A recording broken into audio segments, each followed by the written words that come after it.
This is a Fonzie Studio podcast.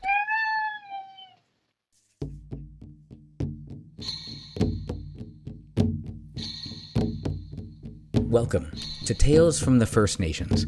I'm Jay Idle, and every week I'll share with you a tale and ancient wisdom of the native tribes of North America.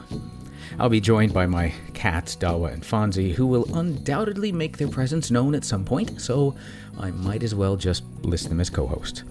We hope you'll enjoy the tales and wisdom, raise your vibration, and enrich your life with us every week.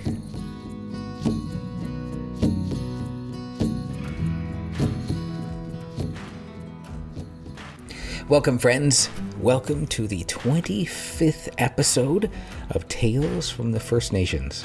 I'm your host, Jay Idle. You know, so far in this podcast, we've talked about animals and trees and good spirits and evil spirits, but you know what we never had?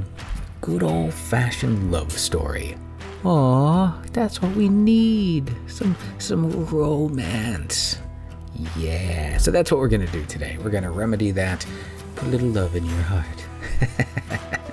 Our story is from the Wabanaki tribe, and the Wabanaki Confederacy is also known as the people of the Dawnland. They originated in northeastern United States and southeastern Canada. So the Wabanaki saw love and romance as being very important. So there were special rituals and behaviors to strengthen relationships. Gift giving was an important part of the courtship, as it is in most cultures today. Although I don't think you needed to show up with a diamond ring. The people would exchange gifts such as beads, shells, or other valuable objects that held some type of symbolic meaning. Elders and community members would share stories that conveyed important values and lessons of their cultural heritage to help build strong bonds between potential partners. There were usually dances, because dance and music was an important way to further courtship rituals along. The events provided opportunities for young people to interact, showcase their skills, and express their interest in one another. Now, once a couple had decided that they would marry, there were betrothal ceremonies where the couple would make it official that they were formally engaged. That's right, it's official.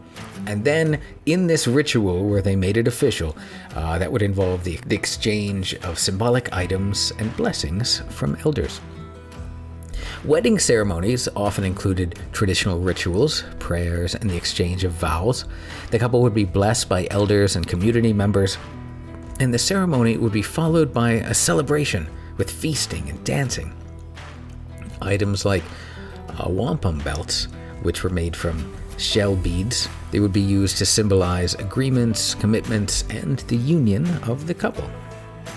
Now, because the Wabanaki people have a deep connection to nature, this is reflected in their romance customs. Courtship rituals often involve spending time in nature, such as walks in the woods or by the water, to strengthen the bond between the couple. It's something that doesn't happen much anymore, right? People are always on their phones. Not much done walking outside. That's a pity. Anyway, elders played a crucial role in guiding young couples through the courtship and marriage process. They would offer their wisdom, their experience, because they were highly respected, and they provided advice and blessings to ensure the success of a relationship. Now, in today's story, there's a kind, gentle young girl and her betrothed, a well-respected hunter, and they have to overcome some hardships along the way to their happy ever after.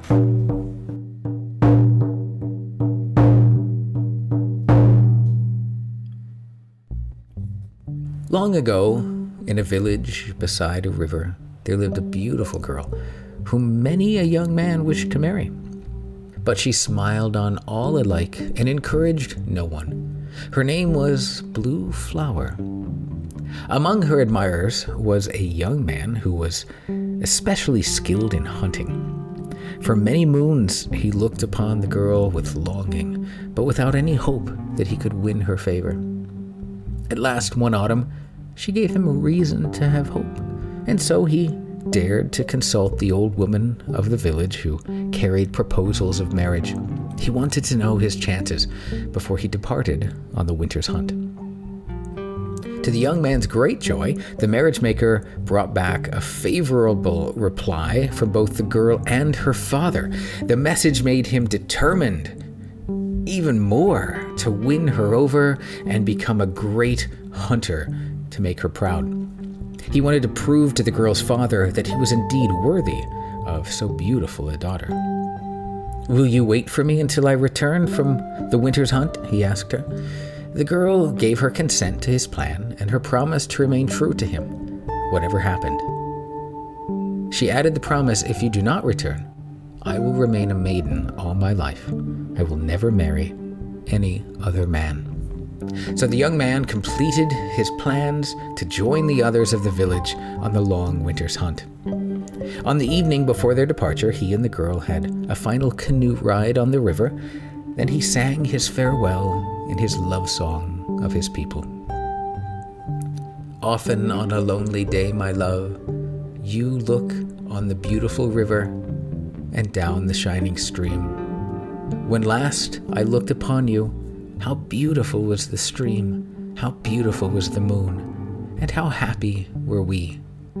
Since that night, my fair one, I have thought of you always. Often on a lonely day, my love, you look on the beautiful river and down the shining stream. When we paddled the canoe together on that beautiful water, how fair the mountains looked, how beautiful the red leaves as the gentle wind whirled them. After the winter snows, when the spring has come once more, we will paddle again together. Then the leaves will be green, the mountains fresh and fair. Often on a lonely day, my love, look on the beautiful river, down the shining stream, and know that spring will come." Next day, the hunters departed. The old men, the women, and the children settled down to finish the autumn's work of preparing for the winter. Not many days afterwards, a war party attacked the village and destroyed it. They carried away as prisoners all the young girls. Among them was the promised bride of the hunter. When the warriors reached their home territory, they persuaded or forced many of the young women to become their wives, but Blue Flower refused to submit. The warriors threatened to burn her alive. Still, she refused. She preferred death to breaking her promise to her sweetheart. The warriors complained to their chief and asked that she be burned at the stake, but he would not listen to the cruel counsel of his men. Instead, he gave the girl a longer time in which to make up her mind. Her bravery greatly impressed him. He would save her life now, he thought, and marry her later to one of his best warriors in order that their children might become a race of heroes. Weeks passed, and the hunters returned. When they found their village in ashes, they knew which war party had struck.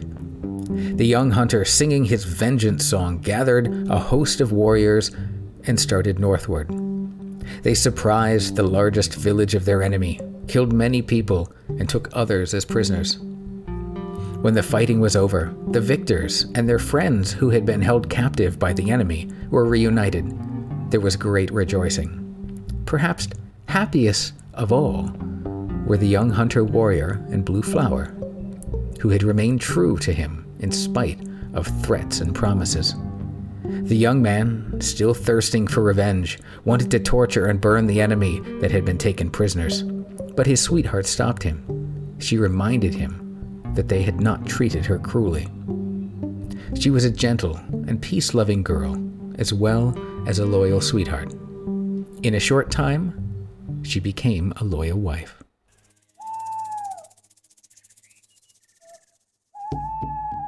Forgiveness is hard, but good for Blue Flower for maintaining her gentle and peace-loving nature in the face of horrible events.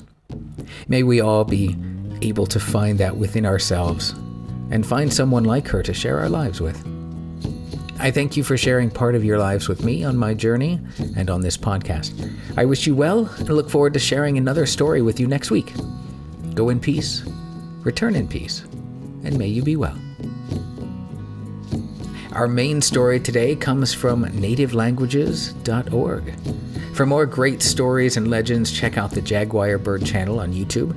There's a lot of wonderful content there. And of course, join me here next week for another story on Tales from the First Nations. I'm Jay Idle, and I will talk to you next time. The beautiful music you hear right now was provided by my dear friend Scott Brocklesby, and our podcast image was provided by Mark Lawton. We will see you next time.